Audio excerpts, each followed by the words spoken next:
Tsunoda assume la responsabilité de ne pas avoir été promu chez Red Bull. C'est de ma faute, dit-il. Oh, c'est de sa faute, en vrai, pas vraiment. Il a fait quand même le job, je trouve, Tsunoda. Même s'il a quelques errances, des fois, bon, globalement, il est plutôt bon, quoi.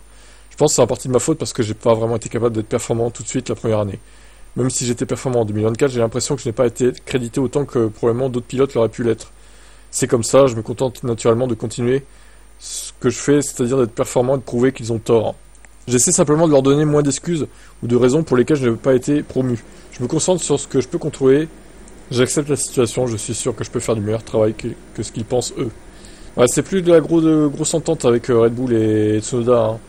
Je pense que ces années sont comptées dans le giron Red Bull à lui. Il faudra qu'il rebondisse ailleurs dans 2-3 ans, à mon avis. Il sera plus le bienvenu chez Red Bull. Ou AlphaTauri. Enfin, V4 du coup. On verra bien. Brundle s'en prend à Elon Musk sur X. C'est un bip. Je suis en conflit, j'aime Twitter X et il a très bien servi la F1. Sky, moi-même et les gens qui m'entourent pendant un bon moment. Mais Elon Musk est un tel bip. Alors, une telle bip quotidienne qui interfère globalement que je ressens le besoin d'aller ailleurs. Cette haine, quoi. Alors, ce Frenzen a répondu à ça. Il ne s'agit pas de savoir qui possède Twitter ou X. Il s'agit de toi et de ce que tu dis, comme la plupart des autres pilotes ici. Je fais pas de politique ici, mais ça n'a pas d'importance de toute façon car je suis pas important. Mais si tu quittes X, on dirait que tu fais un choix politique. J'ai tout à fait apprécié la diversité à mon premier poste, y compris la négativité. C'est ce qui vous permet de rester en vie et motivé, de garder le contact. Je vais rester sur X Twitter et garder l'esprit ouvert. Les opinions sont comme les nez. Tout le monde en a une et compte. Elles comptent toutes. Ouais, alors, je suis pas là non plus très d'accord avec ce que fait Musk en ce moment. Maintenant, est-ce que pour autant je vais m'arrêter d'aller sur X pour voir les actus, etc. Non, je vais continuer d'y être. Maintenant, voilà. Moi, je suis sur X surtout pour regarder les actus, etc. Pas forcément pour poster, en fait. C'est à ça que me sert ce site. Donc, après, c'est vrai que Musk est ce qu'il est. Maintenant, je vais pas m'empêcher d'aller sur ce site, tout ça parce que Musk possède X, en fait. Je m'en fous. Voilà, mon avis là-dessus. Alors, il y a quelques mois, Esteban Ocon avait pris possession d'une Alpine F1. Vous vous souvenez hein, qu'il avait reçu ça chez lui, c'est une Alpine 2021. Là. Alors, je ne sais pas s'il possède des Alpines 110, pour le coup, sûrement que oui. Mais en tout cas, là, il prend possession d'une Ferrari. Et oui, incroyable. Libéré de ses obligations vis-à-vis de l'Alpine, Esteban Ocon a décidé de se faire un petit plaisir en s'offrant une Ferrari 296 GTB flambant neuve. Le Normand est désormais membre de l'écurie Haas, pilote de Ferrari, pour ses moteurs. Il ne s'agit donc pas d'une voiture de fonction de Ocon.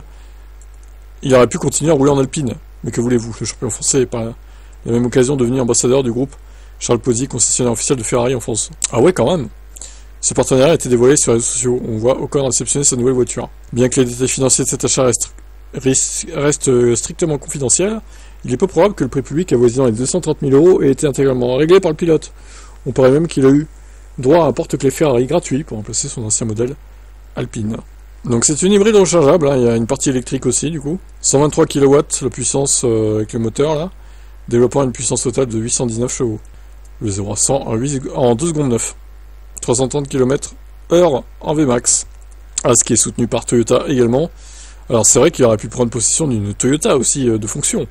Peut-être qu'il roulera sur les circuits en Toyota de fonction, ce cher Esteban, hein. Peut-être hein, en vrai, hein. Ça m'étonnerait pas. Hein. Il va pas se ramener avec une Ferrari alors qu'il est pilote As, c'est vrai que ça ferait un peu...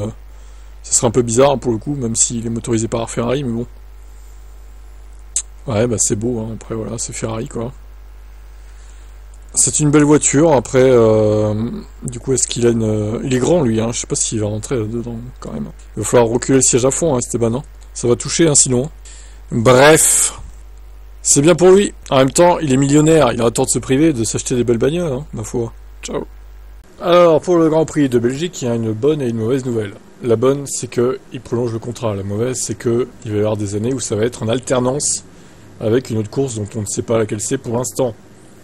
Et ça, c'est problématique. Il n'y aura pas de Grand Prix de Belgique en 2028, ni en 2030. Il y en aura bien un en 2026 et 2027 par contre, et 2025 du coup. Par contre, 2028 et 30, effectivement, donc, alternance.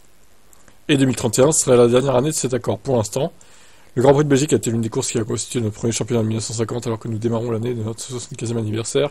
Il est tout à fait approprié que nous puissions partager la nouvelle de cette importante extension. Spa est à juste titre loué par les pilotes et les fans comme l'un des meilleurs circuits au monde. Il a accueilli des moments incroyables au cours des nombreuses saisons. Ces dernières années, il a fait l'objet de travaux importants pour améliorer l'installation et l'expérience globale des fans. Je voudrais rendre hommage aux promoteurs et au gouvernement de Wallonie pour leur dévouement et le soutien au Grand Prix de Belgique. Ouais, du coup, ils vont mettre ça en alternance avec quel circuit, quoi? C'est la question. Le président de Spa, la présidente, a déclaré, donc, nous sommes tous deux... Ah non, c'est Melchior, le président, et du coup, et Vanessa, la directrice générale de Spa. Nous sommes tous deux très fiers de ce renouvellement qui reflète la confiance naturelle établie au fur et à mesure que nous avons modernisé notre infrastructure et fourni une fréquentation record et une expérience fantastique pour les fans au cours des dernières années. Cette prolongation de contrat a, une fois de plus, été rendue possible grâce au soutien du gouvernement wallon, mais aussi des fans de ce que nous croyons être le plus beau circuit du monde. Ensemble, nous renforçons notre engagement en faveur du développement de notre merveilleuse région. Voilà. Bon, bah moi, pour moi, Spa, il fait partie de ce top 5 de circuits qu'on devrait avoir tout le temps, toutes les saisons en fait. Parce que c'est un circuit mythique de la Formule 1, au même titre que Interlagos ou même Silverstone, ou voire Monaco et Monza, par exemple. Donc j'espère qu'ils vont pas faire une alternance avec un autre circuit mythique. Alors là, ce serait incroyablement stupide de leur part. Mais d'un côté, je me dis que les Pays-Bas sont censés être annulés au bout d'un moment. Donc qu'est-ce qu'ils vont faire? Ils vont mettre avec quel circuit l'alternance? C'est bizarre là. Bon, on verra bien. En tout cas, on va profiter des saisons 2025, 26 et 27 sur ce circuit. 2028, on verra quel calendrier il y a du coup. Hein.